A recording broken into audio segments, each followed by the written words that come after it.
What is going on, ballers? My name is Corey, and on the other half of this Zoom call, the other screen, you got your boy. Could be Macho Man Randy Savage. I'm not entirely sure. Oh, yeah. Your boy Cody. You have those words trademarked? Oh, yeah? Or is I'm that sure. the man's? Someone's going to court. It's going to be a three-way court between me and them over it. We are back with another NFL roster edition. Basically just figuring out who's on the teams so we can make educated guesses on where we think people are going to end up. Awfully on the education part. Yeah. We did finish up the AFC. We did the NFC least yesterday. Now we're still sticking with the NFC. Today we're going to do the West and hopefully a little bit more. But right now we're going to do the West, and we're going to start off with the Cardinals. Cardinals making a lot of moves. What'd you say? These teams are actually nice to talk about. Yes, absolutely. But like I said, Cardinals are making a ton of moves all over the news in this offseason. Pretty decent last year. I think they're going to be even better this year with the squad that they've gathered together. Obviously, starting at the helm of things, QB, you have Kyla Murray. With the backup of Colt McCoy, he agreed to a one-year deal over the offseason. But unless he gets hurt, unless Kyler gets hurt, Colt McCoy is not seeing that field. So, yeah. Going to running back, we got Chase Edmonds, who did great last year. I don't want to say great, but he's a serviceable back. He always has been, even when David Johnson was there.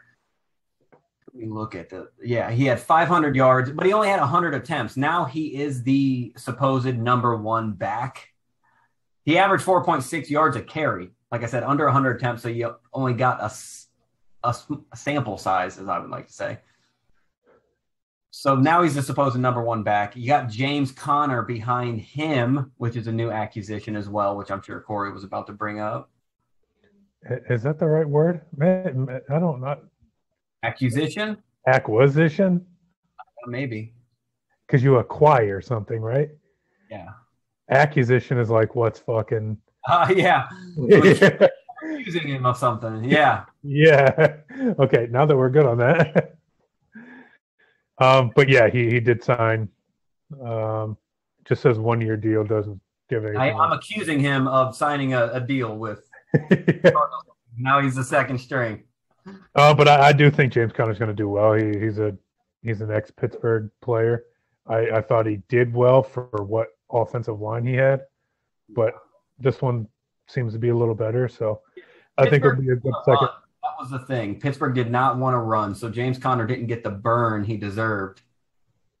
But now it's not a problem because now you got Chase Edmonds, and then behind him is James Conner. And Arizona always uses dual backs. It doesn't matter. Even when David Johnson was out there, as I had mentioned before. You don't have Kenyon Drake anymore. Nope, I believe he's a Raider. Yeah. You got Ito Smith as a third running back. I don't see him getting anything unless there's injuries. Moving on to the best part of this team, which I love this part of the team. Seems like a lot of teams have great receiving cores lately. Yeah, they only acquired one receiver throughout the offseason. That was pretty close to the end of it. Turf Toe, and by Turf Toe I mean AJ Green.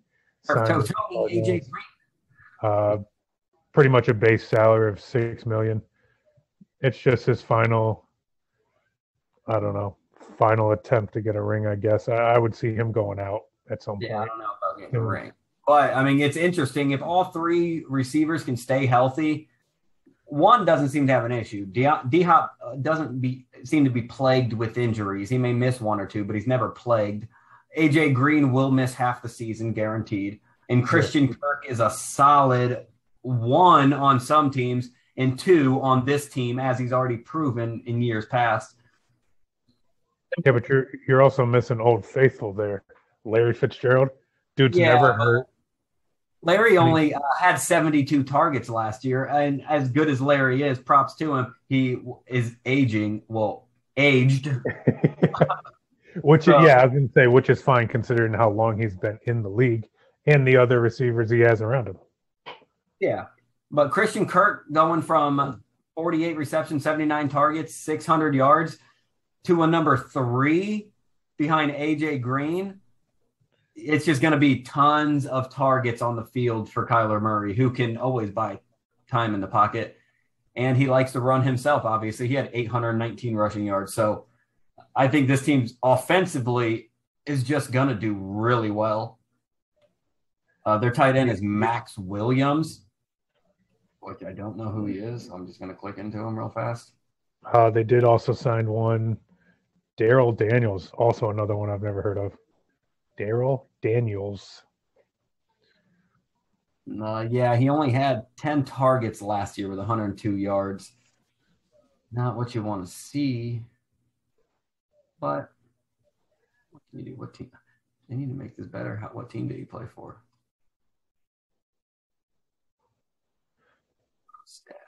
Oh, he was with Arizona last year, but he didn't do nothing. He had 1 touchdown, 100 yards. Yeah, it's weird. You have all these big name receivers. You got a big name quarterback, bigger, I wouldn't say the biggest of names in running back. And you have tight ends who nobody's ever heard of. Yeah. And also Daryl Daniels, 8 receptions, nearly 100 yards, 1 touchdown. Are they just not going to use them at all? It's this Dan Arnold. That name I do remember. I couldn't tell you what he looked like, but this Dan Arnold played 16 games, 31 receptions, 45 targets for almost. He's not there anymore. 450. Yeah, that's what I was trying to figure out. They have 2 starting guys right now who last year was only targeted 20 times combined. Yeah, that's weird. I wonder where this dude went. It doesn't matter where he went, but Cardinals don't have him, and they don't have serviceable tight ends. You would think they're just going to keep him in the block, and that's about it. But, I mean, we'll see. They got an offensive line that was serviceable last year. We're not going to talk about them yet. We'll get more into that later. But do they have any signings on the line? For who? Cardinals. The offensive line. Oh, on the line. Kelvin Beachum for 2-year, $4 million. Brian Winters, Max Garcia, center Rodney Hudson in a trade from the Raiders. And that's it signing wise. Okay. Switching to their defense, they obviously got J.J. Watt. 2-year, $31 million, 23 of it guaranteed. He's injured right now. Let me see what that's about. I don't know exactly. Yeah, everybody's injured. While he's looking at that, Marcus Golden, 2-year, $9 million defensive end, linebacker. Tanner Vallejo, 4 cornerbacks signed. Robert Alford. I don't know this dude's name. Darquez. I don't even know. Darquez Denart. I feel like I've heard that name. Malcolm Butler, 1 year, $6 million. Daryl Worley signed a 1-year contract. 2 safeties, a punter, and kicker Matt Brader. J.J. Watt is out due to his hamstring. He's on the PUP list. So that's that. I wonder if he's just babying it. So much details. Yeah, they could be just waiting for the start of the season. Like, look, dude, we just paid you all this money. You're going to play for us. This defense is solid as well, I feel. Yeah, absolutely. Buda Baker, Malcolm Butler, Marcus Golden, Chandler Jones, Zach Allen. I mean, it's going to be serviceable enough, and their offense is going to be high powered. That's going to be the thing. Can people keep up with the Cardinals? I think they're going to be a solid team this year. Deep into the playoffs, I don't know. I think it's just going to depend on the seeding. I think a lot of that depends in the playoffs is the seeding and the matchups. Yeah, I think they'll make a decent run. I don't know if I would say deep yet. Yeah, like I said, I feel deep depends on the seeding first. Unless you're a team like Bucks and Chiefs at the moment who are just going to tear through everyone, including the Browns. So, I mean, those are the only three teams that it really doesn't matter seeding. Yeah. So yeah, I mean, the only other thing I would want to talk about is Matt Prater, ex-Lion, got rid of old Zane Gonzalez, moved up and kicker, I believe. I think Matt Prater's a good kicker. Yeah, always has been. 2-year deal, $7 million. So yeah, I mean, we can move on from that. Okay. Next up, we got the Rams. Yeah, buddy. This is going to be a fun talk right here. Only three signings. I'm just going to go straight down the list and read them all off to you. Obviously, at QB, you no longer have Jared Goff anymore. You got your boy Matt Stafford, who I've always been a pretty good fan of. Straight up trade. I wouldn't say straight up, but Detroit Lions got Jared Goff, a 2021 third-round pick, and a first rounder in 22 and 23 for the boy Stafford. Yeah, I did not see this trade panning out. Stafford was with Detroit for 12 years. I honestly thought he was just going to retire there. Yeah, well, so he was always a little upset after that old lady came in and the old owner started just replacing everybody. If you weren't a good statue, you're getting replaced. After Calvin Johnson, I think Stafford his name took a hit. You didn't hear his name in headlines anymore because he wasn't slinging the ball to one of the greatest. And I like him. He just the last few years, I just don't think he was running for his life way too much. I know he had back surgery in 2019. He came back though, played all 16 games, threw for 4,000 yards last year, 26 touchdowns, 10 interceptions. So if you want to compare anything, it's a tiny worse than Baker in that aspect. Baker didn't throw close to 4,000 yards, but touchdown to interception ratio is almost on par with close to Baker anyways. Only had 2 fumbles. I mean, he was a solid quarterback. I don't know. I didn't watch enough Detroit games to see why they lost so many. It didn't seem like it was his problem. Not too many turnovers, only 12 turnovers on the season. 4,000 yards passing is nothing to scoff at all. Yeah, their defense was just a little terrible. They were a team that was easy to score on. But let me just finish these out. Wide receiver Deshaun Jackson signed a 1 year, $4.5 million contract, and linebacker Leonard Floyd, 4 years, $64 million. Then there's a lot of – they gave this dude the most information out of everybody. $14 million in signing bonus, $2 million salary in 2021, $16.5 million in 2022. Who cares? But yeah, let's go and talk about the roster now that these are done. Yeah, well, we talked about Matt Stafford already. If he goes down, they got John Wolford. He played a couple games last year, I want to say, or came in a couple times. His name was big, but I don't think his stats were big at all. Then you go to running back. Daryl Henderson's been with the Rams for a minute. Normally a backup, switching back and forth between the first and the second slot usually, or the third occasionally if you want to go 2 years back. But I think he'll be number one. Is it Cam Akers that got hurt? I think so. Yeah. That's why he wouldn't show up as your starter.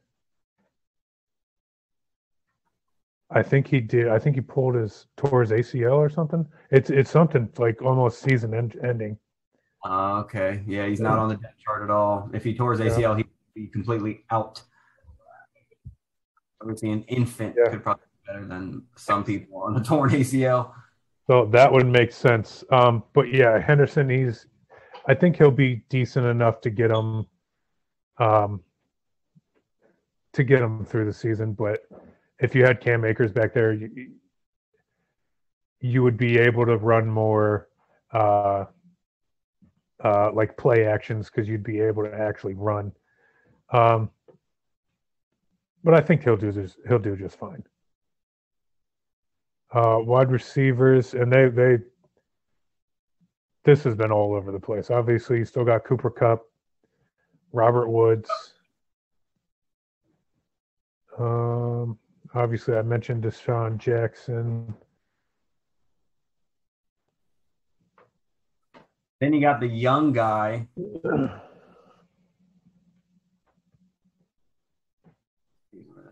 Okay, I'm getting mixed up. Van Jefferson, who I like, out of Florida. He's probably number 4 on their depth chart.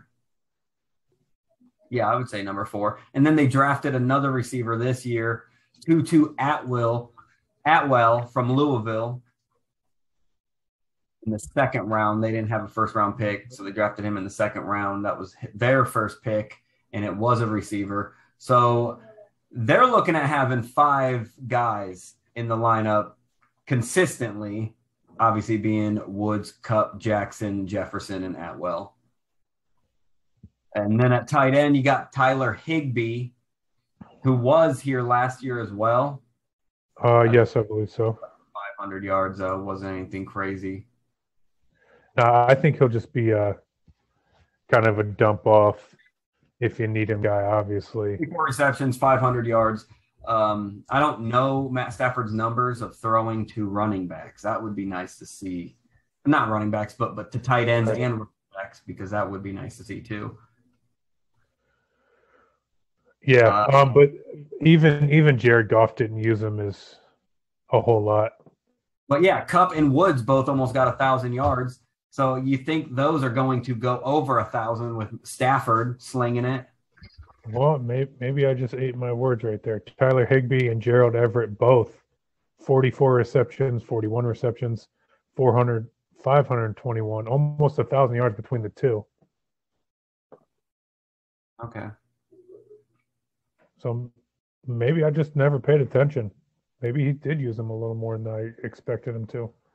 It's hard to pay attention to tight ends in the league anymore. So many people are playing fantasy, and if you're not fantasy valuable, you almost don't. They slide under the radar. Absolutely. If you're not Travis Kelce. Yeah. If Travis Kelce, then everybody else. Offensive line, just by name, I can tell you it's a decent line. Offensive line, we'll get more into that later. Again, I'm tired of saying it. Moving on to defense, obviously they have the reigning MVP in Aaron Donald. So they're going to get to the ball pretty quick just on him alone. Being doubled, someone else is going to end up getting free. That's just how it works. 53, what is that, 53 sacks from this defense? See what I mean? Like, for a total of 350 yards. It's going to be somebody else because they got to double him. Yeah, absolutely. I think this team's going to do pretty well. They have been the last couple of years. But I think the addition of Stafford just pushes them just a little bit farther. Oh, yeah, for sure.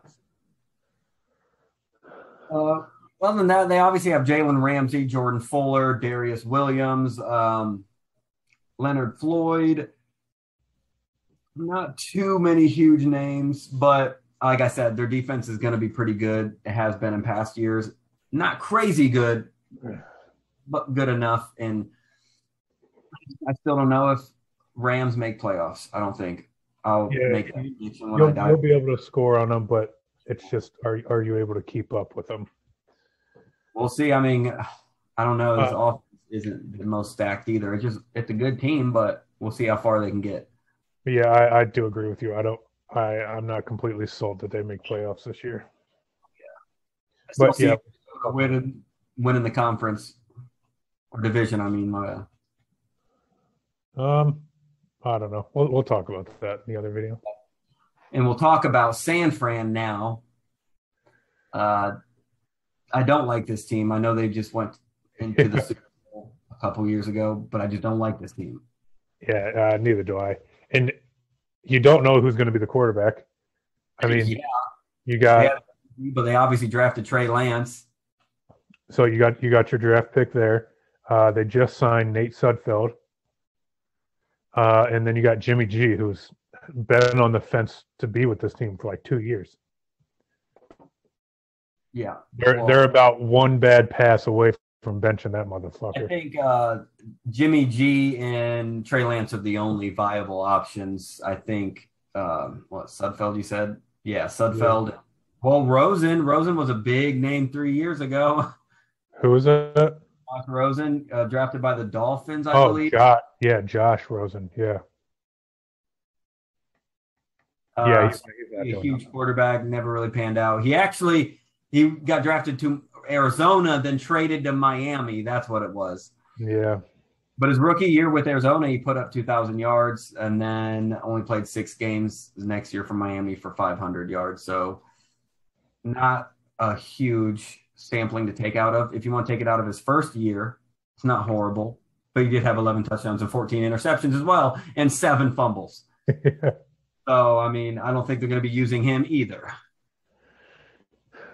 Yeah, I mean, at this point, just stick with Jimmy G and hope he continues to be the quarterback he's been.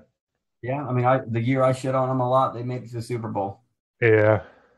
So, I think a lot of that is the run game and the coaching and defense, but absolutely.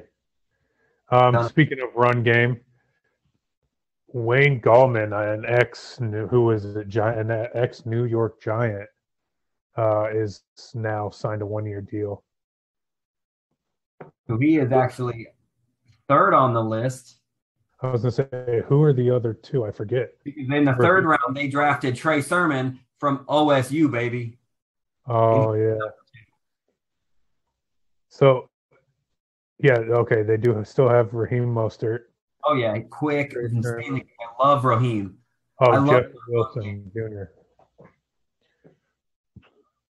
So, yeah, a lot of serviceable backs. And Gallman's not a chump either. No, not by any means at all. He did great in the replacement of Saquon when he needed to be. So, shit. Yeah.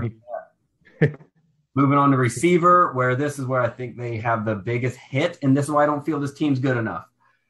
They have no one to really throw to, no one to really, really depend on other than George Kittle, obviously, who didn't do what he did last year. I mean, he looked like a shell of his former self last year. Oh, but I like George Kittle, and I hope he makes a great comeback. But starting receiver is Deebo Samuel. Not knocking it by any means, but I don't like him as a number 1. Brandon Ayuk, and then Mohamed Sanu. And then behind that, it gets Richie James and only worse from there. Yeah, Mohamed Sanu just signed a 1-year deal with them. Bernie Fowler, never heard of that dude, signed 1-year deal. And Trent Sherfield, I don't know. Never heard of that guy either. All 1-year deals. The only signing I like there is Mohamed Sanu. He is getting a little bit older. I think he'll suffice for the time being. Yeah, we'll see. But fullback, they do have the best fullback in the game. Kyle, dude's a dog. Dude can block. Pancake man himself. And the only fullback anybody knows. Oh, for real. Unless you only know Kyle and then the fullback for your favorite team, and that's it. Yeah. I swear. But this offensive line, I think, is great. I don't think it's the best, but I think it's really good, and I think that's partially why their run game was so well put. Yep. let me tell you everybody who's been signed here, and then we'll go into depth chart. Offensive tackle Trent Williams re-signed for a 6-year, $138 million contract. Jesus. Center Alex Mack, 1 year, $5.5 million. 2 offensive lines, Tom Compton and Cineo Calamente. Ooh, Calabindi. Dude, that's a badass name to say. Name makes me agree.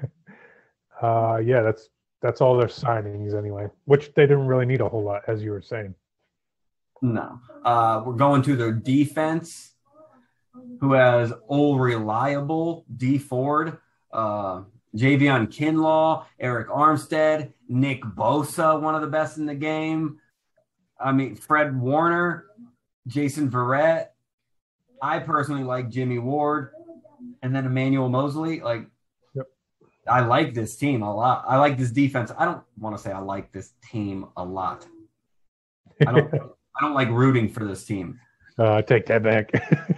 I just like how their team was put. I just didn't like Jimmy G at the helm of it, first off.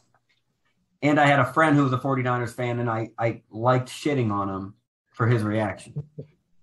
So I just grown accustomed to it. Yeah, it's a team I don't really pay attention to until they make the playoffs.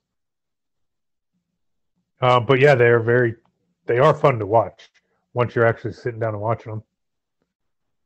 As much as you do hate Jimmy G, what are you gonna do? Not watch them. Yeah, but not watch them. I mean, I'll watch them if I catch them on. If it's the most interesting game on. If it's the Monday night game, you bet your ass I'm watching. I'm watching. Yeah, I mean that's what I mean. Like if it's best game within that time slot, I may watch it. But I mean, Monday, Thursday. I'll be like, let's see what Jimmy G's gonna sling today. Yeah. I'll watch Green Bay games just to see what Aaron Rodgers is gonna do. You know what I mean? Yeah, but they actually have a good team too.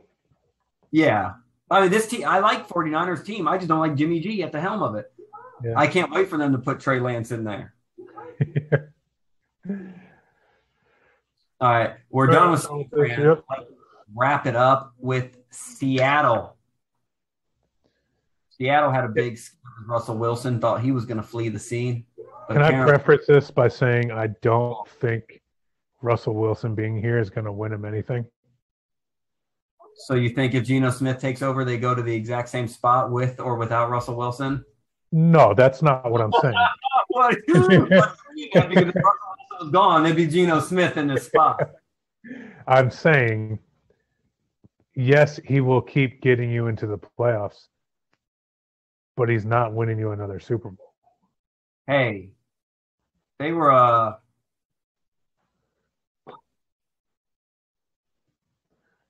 they won a Super Bowl with him. That's why I said another. Like, I mean, what do you mean? He was the main reason for their Super Bowl and obviously their defense, Legion of Boom, and what's his name? Marshawn Lynch, Skittle Man. Yeah, it's Skittle Man. You say that like he's not one of the greatest fucking running backs to ever play the game. His best highlight is when he stole the golf cart. Yeah. I do love Marshawn. No disrespect at all. But, I mean, this team is still great. I think there's a couple key pieces missing, mainly being that great defense that they used to have as well. Their offense is good. I think their offensive line can use a couple more pieces and not have Russell Wilson fleeing for his life all the time. I'm gonna go ahead and look at how many. Yeah, he had 47 sacks last year. And I think that was the big controversy in his when the waves started to get really rocky in the beginning of the offseason when he voiced his displeasure with the front office and everything, not protecting him enough. 47 sacks is fucking ridiculous. He threw for 4,200 yards, 40 touchdowns, and only 13 interceptions. And you let this guy get sacked 47 times. You got to build up that damn offensive line. One, so you can protect the biggest player on your team, and two, so the running backs can wiggle and get some room as well, because their run game was bad last year. Terrible. Yep. Yeah, I love Russell Wilson. Yeah, but I just don't think he's going to take them there again. Anyway, so we don't have to talk about the other. I don't think he's going to take them there. But the statement you said, Russell Wilson being on this team isn't going to do anything. Isn't going to take them there. I didn't say being on this team. I said I don't think whether or not he's on this team, they're not winning the Super Bowl. Oh, no. You can say that about a lot of teams. I mean, I get it. But Russell Wilson is actually a QB, obviously, who's won a Super Bowl before and has the skills to do so. I just don't think with the way this team's going is going to happen anytime soon. Yeah. I think it's just prevalent. I think it should be known and obvious that in order to even win a Super Bowl, you got to have a great defense. You got to, one, have a great defense, and two, protect your quarterback. Everything they don't. Yeah, at the moment. That's why it's not getting them anymore. But yeah, we can move on. How their offensive line was when they won the Super Bowl, but their defense was incredible at the time. Well, let's get into the running backs. Running back Chris Carson, obviously. Re-signed for a 2-year deal, $14.625 million. Not bad. Not a big contract, but he also didn't produce very much last year. He had a big year in 2019, and then now he only rushed for 681 yards. He only had 141 attempts at that, though. And this goes to your statement, too. Chris Carson can be a great back. He's a big dude. He likes to bounce off of players. He's kind of like a mini Marshawn. Mini Marshawn. Yeah. But I think with that better offensive line produces a better Chris Carson. Give him those 1,200. Saying, let your running backs actually run. Yeah. Yeah, we'll go to who else is behind Chris Carson now? Rashad Penny is what I'm looking at right now. Yeah, he has been for a while, it seems. But Russell Wilson rushed for 500 yards last year. I would assume it's safe to say without a injury to Chris Carson, he will be the main number one. They did have Carlos Hyde last year. They don't, obviously, this year. So Rashad Penny will be the number two. And then Russell Wilson's the number two. That's what I wanted to say. Rashad Penny will be the number three. Getting into the receivers. Good part of this team as well. Yeah, they didn't sign any.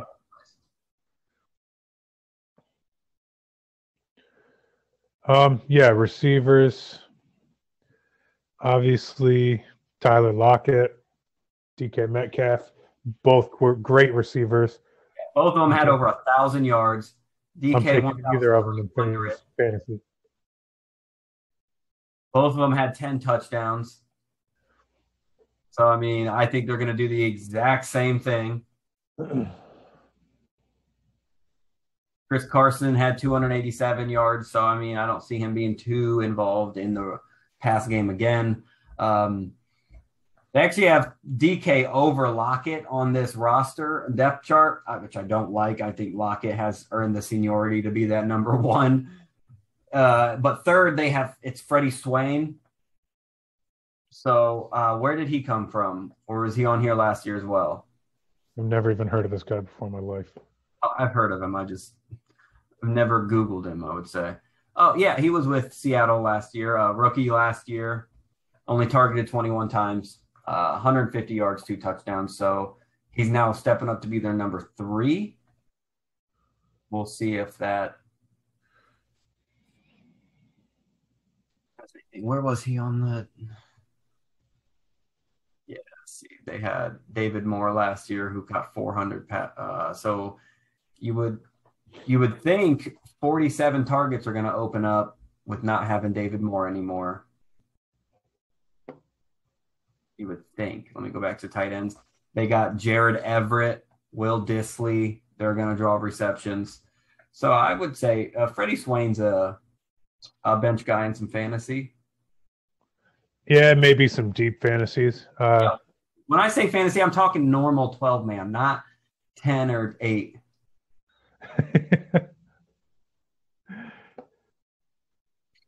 But their offensive line is garbage, like we already talked about. Yeah. We're talk too much about it. We'll talk more about it. Getting on to their defense, they have Carlos Dunlap the second, Re-signed for 2 years, $16.6 million. Bobby Wagner. Of course, he ain't going nowhere. No. Jamal Adams. Yep. Quandre Diggs. DJ Reed. Trey Flowers. I mean, there's some names on this team, but they did not do anything last year. Like, they have Alden Smith, but he's old. Like, they got names, but this defense did not do good last year. I'm actually going to look up their team stats because this defense was a lot of the reason they lost a lot of games. 46 sacks. 47 on Russell Wilson. That's I already said. Crazy. Let's see here. Okay, yeah, they give every single stat except for defense. That makes perfect. 14 picks throughout the year. Quandre Diggs with 5 of them. Jesus.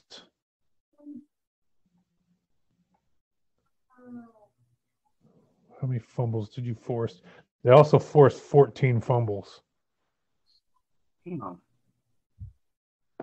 Stat-wise, this team wasn't that bad, but I was going to say, stat-wise, they look like they were doing all right. I think it's just that stagnant. You need that one piece that you're missing to push them over the edge, to give everybody that extra confidence. I'll say I'm interested. I can't wait to dig into this team more because I'm curious on why they lost so many games. And I knew every one I watched, it looked like Russell Wilson was trying to come from behind and either keep the lead because their defense was failing them late in games, or they had to come from behind and try to like score with the final seconds. I'm really ready to dig into this a little bit more. But that was the Seahawks, and that was the whole. That was it. Quick and easy. Whole West. So that's NFC West. We only got 2 more divisions to do before we're done with all these. Then we're going to jump into breaking down the rosters a little bit more and kind of grading them, getting into their schedules and kind of seeing what wins and losses are going to produce. So we'll have more of like prediction type stuff for you. But we are also going to put out a tier list. I don't remember how many videos ago I mentioned it, but we're doing a tier list. We're going to be grading these teams. We're going to be predicting where they finish up, what the record is going to be. It's going to be especially weird with that extra game now, but it's going to be fun. Yeah. As much as I don't want to do a tier list, we're doing a tier list. Tier lists are like the caramel McFrappe / mochachinas of the internet sports world. All the basic motherfucking fuckers / bitches do it. I tried to think of something else, not a tier, a pyramid, whatever. Tried to switch it up a little bit. We can't think of anything interesting or off the wall or fun to do. So we're doing a tier list. But like mochachinos, I may sip it and be like, ooh, this is better than I thought, and become a basic bitch myself. We'll see. I'm fine with being a basic bitch. But anyways, that was it for today. Like he said, that was the West. We got the North and the South left to go. Don't forget to smash that like button, comment, and subscribe. Follow us on all the social media down below. That's your boy Cody over there just going fucking MGK ham or something. I'm excited because you didn't forget the outro. Normally I had to squeeze it in lately. I was getting ready to squeeze it in, and then you started mentioning the things. So I was like, yeah. That was Cody. My name's Corey. We are Ballers on a Budget. We'll see you on the next one. Thanks for watching. Deuces.